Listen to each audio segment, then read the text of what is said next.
Bite. नमस्कार शेतकरी बांधवांनो, आपला सर्वांचा लाडका फार्मर आम्ही फार्मर युट्यूब चॅनल मध्ये आपलं सहर्ष स्वागत आहे. तर आपण आज चवळीमध्ये बरेचसे वाण बघतो काको, वाट नाही हो. आज आपण बघणार आहोत ही वाट नाही काळ्या हो. रंगाची चवळी आहे मित्रांनो, तुम्ही बघू शकता. आज याची पूर्ण आपण माहिती घेणार आहोत सरांकडून. चला तर तर तुम्ही बघू शकता ही जांभळी चवळी आहे आणि सरांकडून या चवळीची माहिती जाणून घेऊया. सर आपण नमस्कार सर. तर आपण आलेलो आहे ती धरती कंपनीची संकरित चवळी, हिचं नाव शेरली, जिचा रंग आहे जांभळा. आणि लागवड केल्यापासून 55 ते 60 दिवसामध्ये याचा पहिला तोडा येते. एकरी उत्पन्न 15 ते 18 टनापर्यंत निघते. आणि सर्वात म्हणजे लागवड याची सर, जर चांगली जमीन असेल आपली तर 6x2 वर लागवड करायची, आणि मिडियम जमीन जर असेल तर 5x2 वर लागवड करायची सर.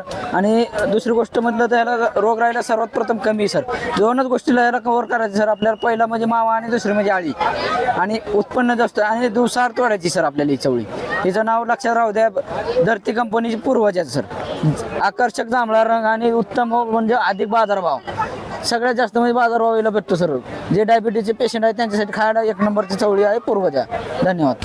तर ही याचं ऍव्हरेज कसं पडतं सर एकरी 15 ते 18 टन पडतं सर. आणि याची उंची किती होते? उंची सर तुम्ही द्याल तेवढी उंची वाटते सर. ही आज जवळजवळ बघितलं तर तुम्ही 8 फुटाचा मांडव आहे सर आपला. आणि खाण्यासाठी कशी असते? खाण्यासाठी चवदार आहे सर, गोड आहे, एकदम गोड. ही व्हरायटी कधी आपल्या याच्यात आली मार्केटमध्ये सर? ही आपण जवळजवळ 10 वर्षापासून मार्केटमध्ये सर. सर म्हणजे आपल्याकडं अजून ही आमच्या भागामध्ये, अकोला या भागामध्ये मी पहिल्यांदा बघितली चवळी. हा. आणि ही तिकडं आता याचं म्हणजे शेतकरी कुठं कुठं आणि कोणत्या हंगामात लावली पाहिजे? सर ही बिगर हंगामी वाण आहे सर आपलं. पहिली गोष्ट म्हणजे हिला हंगामच नाहीये. असं वाण आहे किंवा पहिलंच संकरित चवळी, ही बिगर हंगामी कधी पण लागवड करा सर तुम्ही, काय अडचण नाही येणार. याला एकरी किती बिया किंवा एकरी सर 6x2 जर लागवड केली आपण तर 10 पाकिट लागतील, आणि 5x2 जर केलं तर 8 पाकिट मध्ये तुमचं एकरी तुम्हाला बसून जाईल सर. जवळजवळ 3 ते 3.5 हजार बी लागतं सर एकरी.